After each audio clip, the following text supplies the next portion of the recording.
Welcome to Corralling the Chaos podcast, where we talk publicly about the things you're worried about privately.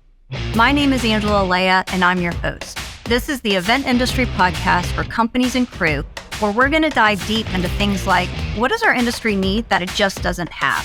What are the things you want to know, but you're just too afraid to ask? And what are the biggest opportunities ahead for our industry? We're going to go deep, and nothing is off limits.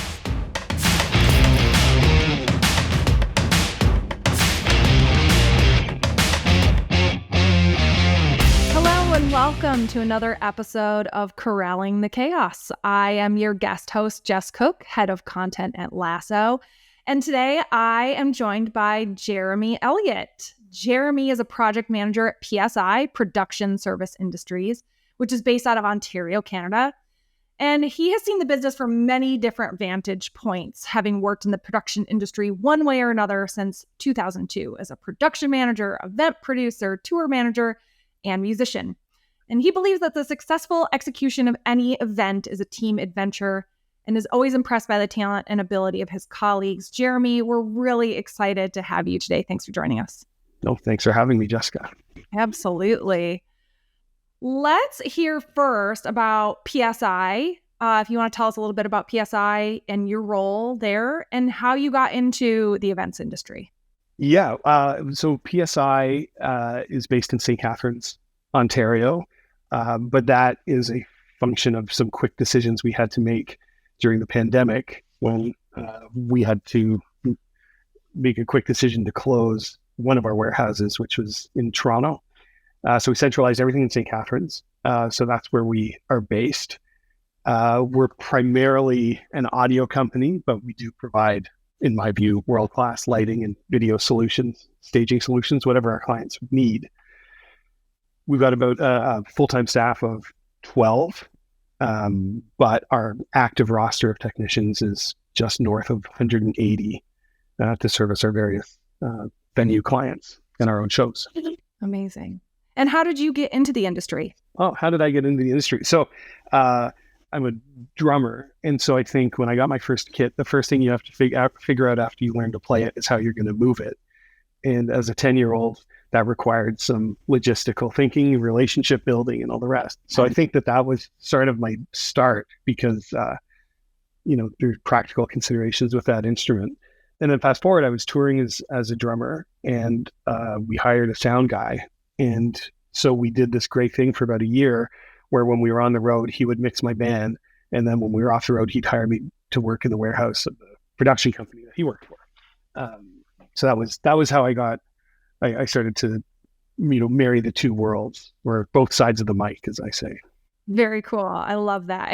It's amazing how many people in this industry started out as a musician and just by necessity kind of had to learn how to light themselves, set up the sound, set up the stage, and it just kind of brought them into this world, which is really cool. I think some people, you can see that it's sort of a default, because the reward for caring was more work. I often wished that I didn't care as much because then I wouldn't have thought it was interesting to load up a trailer with more gear or, get there earlier to make sure that we had enough time to sound check or, become the tour manager when we couldn't afford one just because it mattered to me that things went as well as possible. Yeah. And then I saw other people who just didn't care. And, even after 15 years of touring, we're kind of didn't know the difference between any PA systems, the microphones they're singing into every night. It's just there seemed to be kind of two mindsets. Yeah, absolutely. One required less work, that's for sure. No good deed goes unpunished, It's very much like that saying. So tell us a little bit about your role at PSI. PSI is a really great place to work because everybody there has kind of played themselves onto the team in a way. It's not, we're not a highly structured corporate environment where roles are they're defined, but not in the sense that people can't step out of it and follow paths that they find interesting so I initially started doing some staffing work and working as a technician for PSI. And I should back up, actually. PSI was my favorite production company when I was an event producer. They were the company I would always hire. Stephen V, and the owner, and I stayed friendly. And I got in touch with him in about 2018 and said, do you need any help? And he said, yeah. But neither of us really knew what that looked like. So I started doing some staffing for some of our municipal clients. Supervised a satellite operation that we acquired the assets of another business. So I went and did that for a while. And then I was general manager of the entire operation. And now I'm focusing on individual projects and key accounts. Very cool. I want to go back to something you said, because I think this was really important. It stood out to me that they were your favorite production company. Talk to me a little bit about like what made them your favorite, what differentiated them from others. There were two things. One was first and foremost the people that I encountered. So it was unlike any experience I had with other production companies. So I felt like I had a face. I felt like I had a name. And there seemed to be a real common goal to make the event great, which was different from what I'd experienced previously with others, where there was an idea that, get in, get out, who cares, just another band. And I think some of that comes from, like we were talking about with musicians. I don't see musicians who found their way into the production world as failed, musicians. I see them as sort of enhanced, it's like they know things that other musicians don't. But I think sometimes, musicians whose hopes and dreams rested on success in that way feel that they're kind of slumming it when they work for a production company. And so there's a sort of resentment built in to the artist instead of, we're both pulling in the same direction. So that was something that I thought was different, is that we were all I felt like I was part of a team just by virtue of showing up and PSI being the provider. And then later I came to realize that the other half of it was what wasn't there, and how the little things mattered that you don't see, so cable management, for instance, I don't think any tour manager has high-fived the production company and said, really actually cable management, that really made a difference. But, at least it wasn't a distraction or something that got noticed, like when everything was neat and clean and tested and ready, it's amazing what flows from that. So, those are lessons that I learned from PSI that I've tried to bring with me to every event that I'm a part of, because little things really matter, like not having the artist on stage or around when we're ringing out the PA. That's not always going to be possible just by scheduling. But, if they can walk into the room and go on stage and we've already got a basic monitor mix kind of happening for them, I don't expect that they will recognize that is something that we've worked really hard to do for them. But the performance, by virtue of their anxiety levels maybe being reduced, they're not distracted. I think the performance will be better as a result. I love that. I think that's something that PSI taught me that I've carried with me ever since. I heard once, some of the best solutions you don't even notice are there, right? And I think it's something like that where it's so good, it just kind of stays invisible. You don't actually ever notice it because there's no reason to have to worry about it or try to fix something with it. And so I think that's a really, really great point. Well, absolutely. I think what I read, when you know that a custodian is doing a really good job because you never see them doing anything. Yeah. And I've thought about that, but it extends also to demeanor. And I express this to some of our younger technicians, that how you interact or your choices about when to interact are really important, and not something that will necessarily get recognized or earn you a high five or an attaboy. And that's something that we've learned from working, supporting our casino clients in particular, which are often highly regulated environments. And so that extends right down to, the relationships that we have to understand and respect in those particular venues. And it's something that I see in particularly smaller, small production companies in regional production companies. I think of them as narrators, and we've all encountered these people, but they're the technicians who are describing every thought they have and everything they see. And it's exhausting, after 5 minutes at a local fair stage, and going on, well, that's the monitor that Johnny kicked off the deck last spring, and you can't use that for, put that behind the drummer, that snake's got. And honestly, that's exhausting for anybody to be around. So that was the other thing, just to put a bow on that idea about what wasn't there.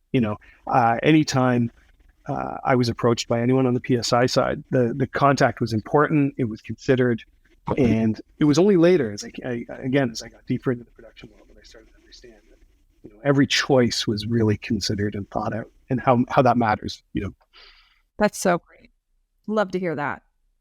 Let's dig into, I think, what you bring some expertise to all of our listeners here, event production in Canada. So when you and I were kind of talking about like, hey, what do we want to talk about on this episode? I think something that really struck me was people in the US probably don't think about, production in Canada very much. But on the opposite side, folks in Canada have to think about production in the US and kind of the differences quite a lot. And so I wanted to talk to you a bit about, the differences that maybe people don't realize.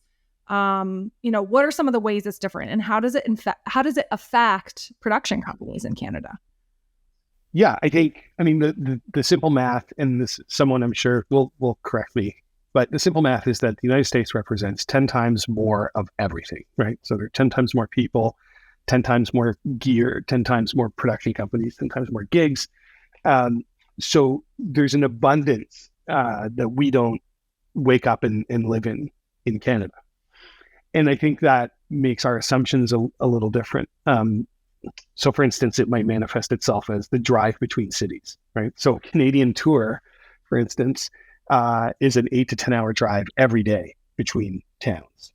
So that, if you do that every day for 3 weeks, you can imagine at the end of 3 weeks, what that does to a person, but also what it does to costs, right?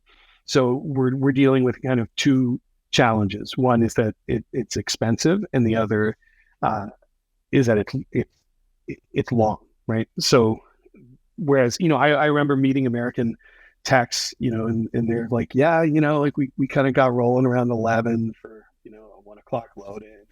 Wow, like that sounds amazing. Such a luxury. Wow, unbelievable. And then in the United States, that's something that's achievable, every day, and you can stay closer to home. Like in Canada, a 5-week tour is about the max that you can do. And then there's a limit to how often you can do that. So some artists will do that once every 2 years. So whereas the United States, you've got all the different areas that are possible. Like there are successful acts that manage to stay on the Eastern Seaboard, and rarely might cross the country.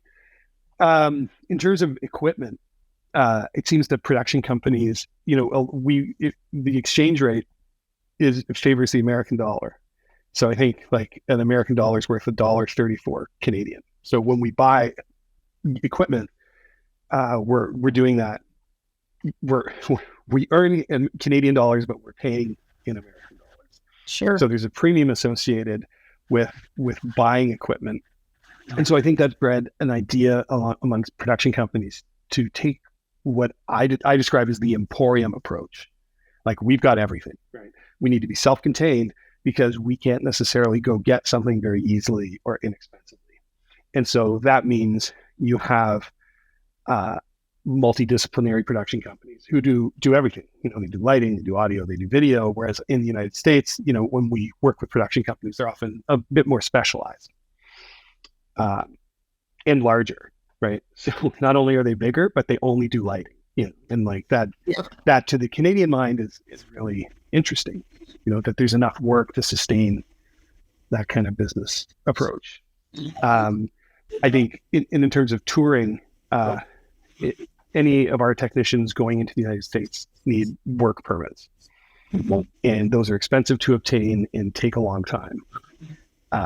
And depending on the type of permit are associated with a particular artist. So you can't necessarily jump onto another tour once that's been approved.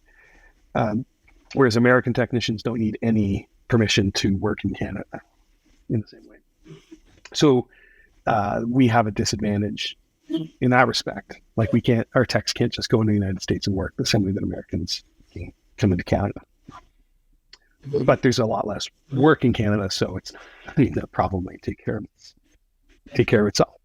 Yeah. What about universal health care? How does that affect things? On the one hand, it helps because it means that people can enter the business. They're not like, there's a certain freedom, I think, that the Canadians have as a result in terms of their professional choices, because they're not, they don't have to stay necessarily with an organization because of the healthcare that's provided. On the other hand, it means that, sometimes retention might be more challenging than it is in the United States, where people might choose to stay with an employer because the healthcare benefits are so good. It's certainly something, I think we do talk about healthcare here, but mostly because, there seems to be a common belief that it's not funded very well by the government. I think if you ask most Canadians, they'd tell you that we should be paying more into the system. But other than that, we don't really think about it. But I know that it's a major topic of conversation when I talk to other technicians who work for production companies in the United States. That, yeah, it's very real. And if they attach themselves to a role that provides them with a healthcare package and they want to raise a family, unless they can replicate that somewhere else, they're never leaving that employer. I'm glad that it's not a barrier to entry up here to the business, that a young person can tomorrow decide they want to work in the production business, and that's not a consideration. And I think we need that, especially after COVID, so many had to leave. We need that new generation to come in and start learning these trades and learning, all of this information of how to do it correctly. And so that's great to hear that that's so much less a barrier in Canada. Talk to me a little bit about having maybe a smaller talent pool as well. Yeah, it's, smaller roster equals more opportunities, right? And so that's a balance that we're always trying to strike. And I think this is universal and common to every production company. But Canada is truly, in the production world, the small town of small towns. I know it's true in the United States as well. Like at any of the trade shows, everyone knows everyone, even though they're from opposite sides of the country. But in Canada, particularly those who continue to work in Canada, yeah, it's a fairly small group of people. And I think that's manifested itself on the good, so on the one hand, that means that the standard is really high, because I think when you have a small reference point, it's easy for everyone to understand what it means to achieve that, because there's one kind of standard. On the other hand, it's challenged because, and this is changing, and I'm working to do what I can to help this change. There's been some real gatekeeping where once technicians have hit that level, they seem to hold on really tightly and are not interested in training anyone who might threaten that position. Okay. And we saw that particularly during the pandemic, when a lot of IATSE senior technicians who were doing the Broadway style shows in Toronto decided to retire. And there had been nobody trained and waiting to take those positions. So anecdotally, there were all sorts of challenges with that approach.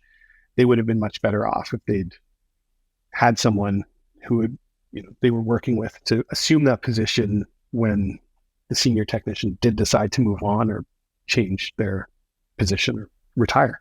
Yeah. That's fascinating. What, so kind of knowing all of those differences, what, if you had any advice for, hey, someone decides they want to start a production company in Canada, or someone in the US wants to kind of expand, like what would be like your advice to them of how to find success in Canada? Yeah. Like for Americans coming to Canada? Or someone in Canada who's, starting something new. We're in the midst of a sort of generational change, right? That affects every industry, like every, 15, 25 years. The way the business was structured when I started, who the key players were, the top, that no longer exists. I don't think any of those companies are around anymore. But at the time, that was the firmament. That was that was where it was. And then through the pandemic, there were some business failures, a sort of reorganization, and a reduced capacity in the industry in Canada. So there's never been a better time to join. There are almost no barriers to entry, to the business. There are great training programs offered, but ultimately those need to be paired with some real life experience. So I think if someone was really interested in joining, becoming like an audio or lighting or video technician or something, is actually just to start somewhere with a production company rather than waiting for the position they think they want. Because most successful technicians I've seen, or even, people on the project management or administrative side, sort of started down one path, and then as they traveled that path, saw something that interested them, and then, if they were fortunate enough to find themselves in a situation that allowed it, they pursued that and sort of, took that turn and followed that path and found themselves in a role that not only do they enjoy and is challenging, but they kind of created for themselves, which I think can be a big part of staying interested. Often when a young tech will approach and say, "Are you hiring?" It's like, yes. And they go, "Well, for what position?" It's like, well, everyone you meet who's here at some point showed up and were aware enough of their surroundings, interested enough in the people around them that they made themselves useful. And that right now, like, just to anecdotally, we were the production supplier for the Canada Games last summer in Niagara. And on top of everything else coming back, that was a major project, an opening ceremony, closing ceremony, all the various athletic venues that needed to be equipped with audio system. I mean, it was a lot. And what that meant for some of the younger techs is that they were elevated really, really quickly.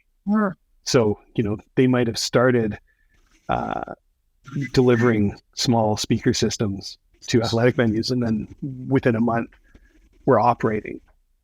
And that is brand new, because when I started, it was years of moving analog consoles before you were allowed to touch a fader. Maybe if it was a corporate event, and the lead audio guy needed a wash and break, you might get to put your finger on one fader for a bit, and that was thrilling. So I think I would say that there are very few industries that you could, as a young person, join and advance really, really quickly, and find a part of it that you found really interesting, and it pays really, really well if you attach yourself to the right organization. That's great. I'm sure there are people out there who will be very, very excited to hear that. So thank you for sharing that. Jeremy, you are a project manager, and we all know how chaotic that role can be in the event space. So let's talk about, what are some of your keys to success there? I think the successful project managers are time travelers. And so one of the things about time travel is it's not just a linear forward or back in time. It's often a place, right? So when people, so I think the successful project manager, when they find out about an event or they're providing the quote for the event, can throw their mind forward into that day in that place and look around and see what they're going to need to see, what questions they're going to need to ask. And, so that is not always possible if it's a completely new venue somewhere you've never been before. But some needs never change. Like, I remember when I was first tour managing, it was the 6th or 7th show that I realized the singer always needed to use the bathroom 10 minutes before the show started. And, it was a small indie band. And so it wasn't like there was always a washroom in the dressing room, if there was a dressing room. So I learned that I would always need to know where that was, because that was going to happen. So when I would advance a show for that artist, I would always ask, think, okay, well, I'm standing in the venue. It's 10 minutes before stage time. What do I need in this moment? So I think that would be what I would say to someone who wanted to be a successful project manager is figure out how to time travel and throw yourself into that moment and ask yourself, what am I going to need? to execute this. I would also say rely on your colleagues for their expertise. I think there's sometimes an idea amongst project managers that it's only their project if they do it all, right? The truth is, there are really talented audio, lighting, video, staging technicians, logistics people, and I would say, I learned to bounce ideas off people. It's just like, hey, what do you think about this? And have them check my thinking, because I've often encountered project managers who are holding all the marbles, and they're holding everything so tightly that by the time there's an issue, there's nobody else in their world who knows anything about the event. And it's often difficult when you need to solve a problem in real time, if that sort of awareness doesn't exist. I love that. Yeah. I think, on any project, the earlier, the more often you can bring people in and share your thinking and kind of deliver that to people. One, I think you're going to have champions a little faster, right? Than if you just don't share until the end or until you really, really need their help. And so I think people are way more likely to, partner with you, find that solution when you need it. The pandemic taught me to challenge every assumption, that I had. And there are often efficiencies that can be found if you communicate with your colleagues. Like in my case, just on our team chat, if someone is able to flag that a truck is going from A to B on a certain date, that could potentially save a lot of time and effort and expense if, there's another pickup that needs to happen along the way. Yeah. But that requires communication and trust. Absolutely. What do you think some of your biggest challenges are as project manager? Well, I think we were just before we came on, we were talking about weather, So I think there was a politician who said, there are known knowns, known unknowns, and unknown unknowns. And I think the unknown unknowns are always the challenge. And so I try to hold space for those, knowing that they will exist. So I see my role as a project manager really as mitigating as much as possible, so that when those unknown unknowns do occur, we have some capacity to handle them. So I think that's just an ongoing challenge, is just trying to get ahead of as much as possible, knowing that we'll never, we'll always be 10 feet from the summit. There will always be just that brass ring we're just trying to grab. And as a project manager who's involved in staffing, I think talent acquisition and retention is going to be an ongoing challenge, because I think there are older technicians who don't necessarily want to hear what the younger technicians are saying. I think an important part of our future is listening and adapting. I'm asking some of the younger technicians to please be patient, because just because something isn't happening as quickly as they'd like it to doesn't mean we're not doing our best to make the change that we recognize we have to make if we're going to be viable and profitable into the future. So I think that's an added layer. We can't just operate the way we always did if we're going to be a successful business. So I'd say that as project manager, that's a sort of overarching challenge that I'm trying to address every day. Yeah. I love your thinking around, like, there's always going to be surprises. Don't let them surprise you. And I just think that's a good way to put it. Yeah. Just be prepared for those, right? Make sure that all of your other ducks are in a row, because there's always going to be this other thing that you're going to need the time and energy for. I'm always amazed when I'm working with somebody who's been in the business for a while and they're surprised that something has gone sideways that they didn't expect. Like, I always think, like, what are we working in completely different businesses? Like, what, or has your experience been so different from mine, that you actually find this surprising? Yeah. I know PSI went from a roster of 3 techs after COVID and grew to over 180 in less than a year. And one, that's incredible. And I'd love to know, what did it take to manage that feat? A really committed small team of people. Most of the credit for that goes to my colleague Les, who had experience with staffing that many people previously. So he came on board before we had some of the contracts that were going to require that many technicians.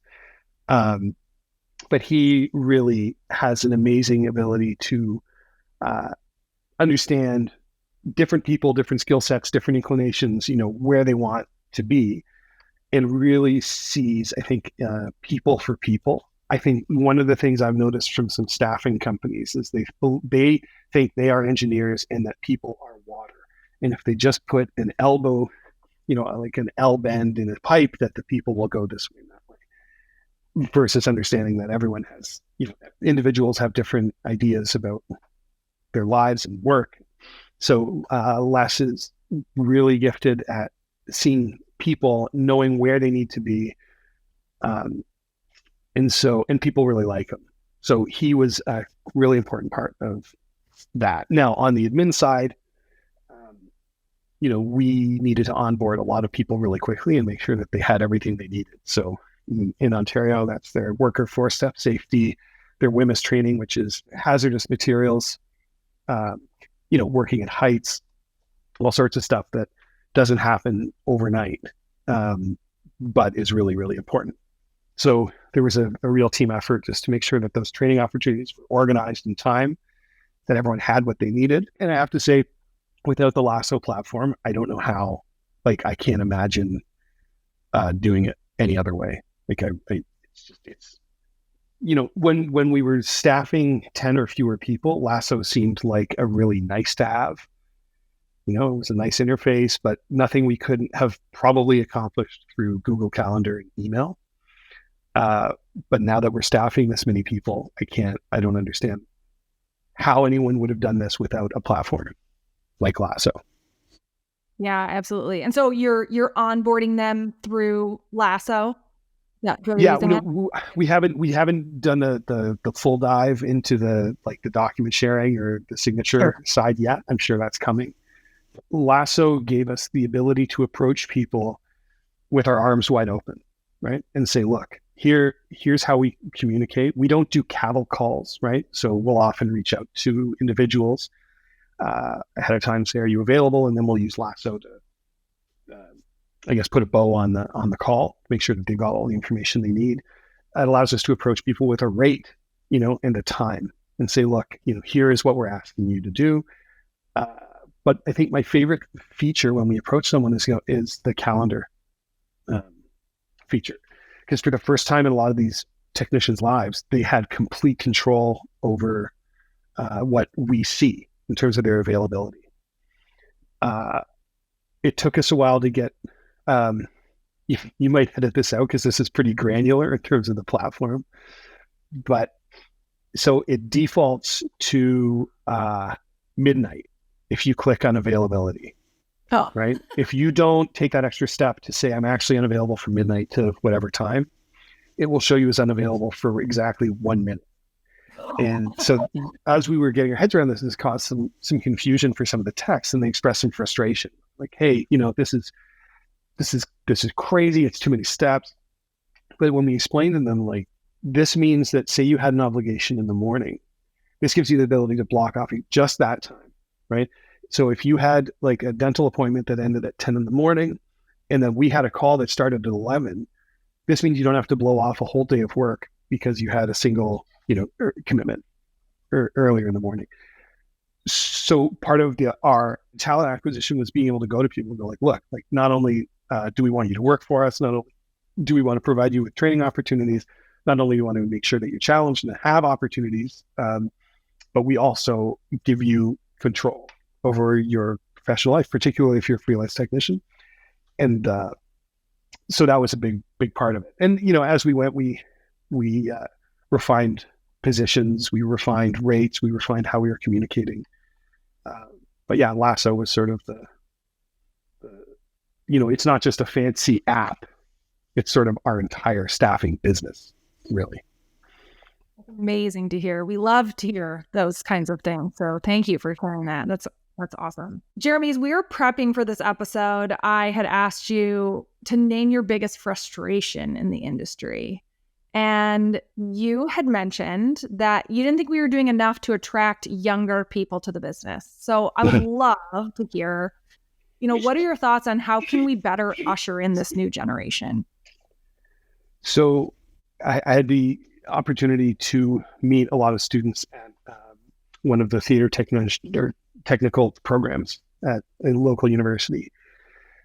And they all had resumes and seemed enthusiastic. But when we spoke, I realized that it wasn't good enough for me necessarily to say, and I know it might sound like I'm talking out of both sides of my mouth here, but it's not good enough to say, hey, jump in and find your way. Like for a young person considering a professional career, I know that can be difficult. So I think we need to do a better job of identifying what it is we're asking people to do, and not just the tasks, but what their lives are going to look like. Wow. And I think that's been really challenging because I take it, I just assume it's a 16-hour day, right? And I think there's a sort of tendency from some of the older technicians to think, well, that's just the way it is. But through the pandemic, a lot of people who had never, they'd missed every one of their sons' birthdays, or like they'd never, because we're working when everyone else is relaxing, they'd never been to a Thanksgiving dinner. And through the pandemic, a lot of people had the opportunity to do that and came out of it realizing there's this whole other side of life. Yeah. That's really wonderful, and all the wonderful stuff that flows from that, like they were able to contribute more fully to their households, right? They were able to share tasks. They were able to do things like that. And so I think out of the pandemic, we've identified that as a reasonable and natural desire, and that there's no reward for hero days that cost you time with your family all the time, or come with that sacrifice. Like I often think about, at the end of someone's career, they'll be remembered for their skills, some events that they worked on. But I don't think anyone's going to clap anyone on the back and go, man, like good for you. You missed everything. Yeah. So I think we need to, if we're going to attract young people, we need to really think about how we're going to support a work-life balance that is reasonable. And that's really hard to do. Events load in at 8 and they load out at 2. And so how do you do that? How do we not ask someone in their 20s to not enjoy a single Saturday? And this extends to every part of the business. My brother works in musical theater for a Shakespeare festival, and asked for a single week off in the middle of like a 5-month contract and was told no initially. Wow. So I think that's the big part of it, is we need to really think about what it is we're asking people to do, what that looks like. And then we're going to be in a much better position to speak to young people. Because I think we benefited from that lack of clarity. I think the production businesses, I think the reliance on freelance labor and staffing has been a pretty sweet deal for a lot of production companies for a long time. We'll hire you when you need you, and then when we don't, we don't. So I think young people, need some sort of commitment that through the January month or something, that there'll be opportunities for them, and that they don't have to sort of store all their acorns in the fall for a long winter. So yeah, I think it's on us. Yeah. I think it's on us to figure out what it is we're offering and asking people to do, and then we're in a better position to approach young people and offer them something reasonable. I love that. And I think that is all, I think we've all had that realization through COVID that work is not the most important thing, no matter what industry you're in, right? Like there are some things that just, you can't miss. And that should be that courtesy should be extended to everyone. So I love that answer. Thank you for sharing that. Jeremy, we ask everyone this very last question. I'm very excited to hear your answer. What is it that you hope for our industry? So I hope that it kind of steps out of the ironically, that it steps out of the shadows a little bit. I think the pandemic, particularly in Ontario, revealed just a lack of understanding about what it is we do. And, we don't fit neatly into, like, are we part of tourism? Well, yeah, in the sense that people travel to go to shows. Are we part of hospitality? Well, yes, because we work in venues that people, go to be entertained in. But, we occupy this other space. And I think, I hope for the industry that it's, we were fortunate to be invited to provide some support for a Ringo Starr All-Star Band show here. Production company needed an extra tech. I think someone got sick. And the young tech who went knew, of course, who Ringo Starr was, but I couldn't, oh my goodness, Ringo Starr.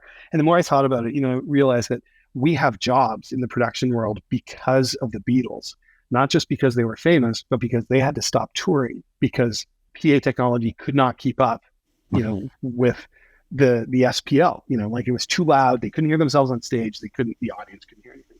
So they stopped touring, right? Because PA technology wasn't there yet. So we all have jobs because the Beatles had to stop working, which makes me think we're still a young business. It's still a young industry. We're still in like early stages, of development. So there's a lot of opportunity to change and adapt. And I think we're in that sort of final stage where the cowboy days are behind us. Nice. The sort of the Wild West of terrifying rigging and no regulation and sketchy electrical scenarios. Are sort of there's like industry heroes who got us to this place. They risked their lives, personally, physically, and here we are. And now we're in a position to sort of create the business that we want for the next generation. And so my hope is that idea is recognized sort of universally, and that we can skip some of the conversations that are exhausting. Like I've had them. I've had to resist the temptation to be the old man yelling at clouds. I promised myself as a young tech I would never be like that. And then I hear myself saying something and I have to check it, in my day. And it's like when I hear myself describe it, it's like in my day, that was awful. Like it was terrible.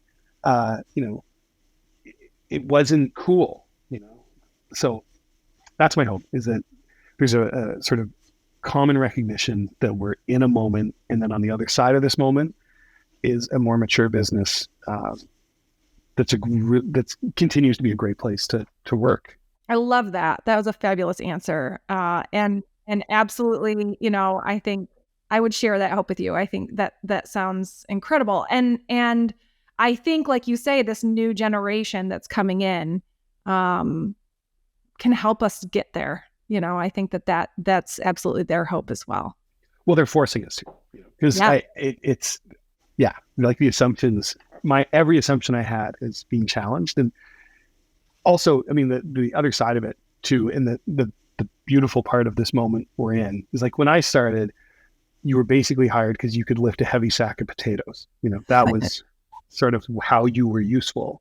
And if you were slightly smarter than the bag of potatoes you were carrying, you might have the opportunity to mix something at some point. So for a long time, the industry was dominated by, maybe not the best and the brightest, and so the barrier to entry, kept a lot of people out of the business who would have been influenced it in a really positive way. And now that everything's digital and networking is so much a part of what we do, it's sort of widened. It's thrown the doors wide open in terms of who could work in the business. Yeah.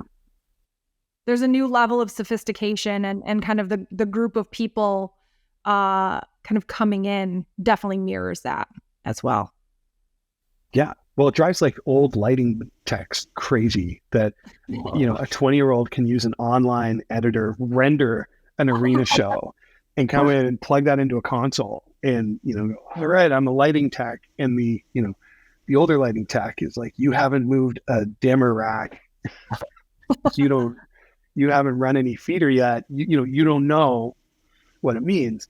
And so while, yes, there's value and you need to understand, loads, and you need to understand electrical distribution and all of these things, it's not like the sort of pointless suffering forever is going to make a better lighting tech. Yeah, absolutely.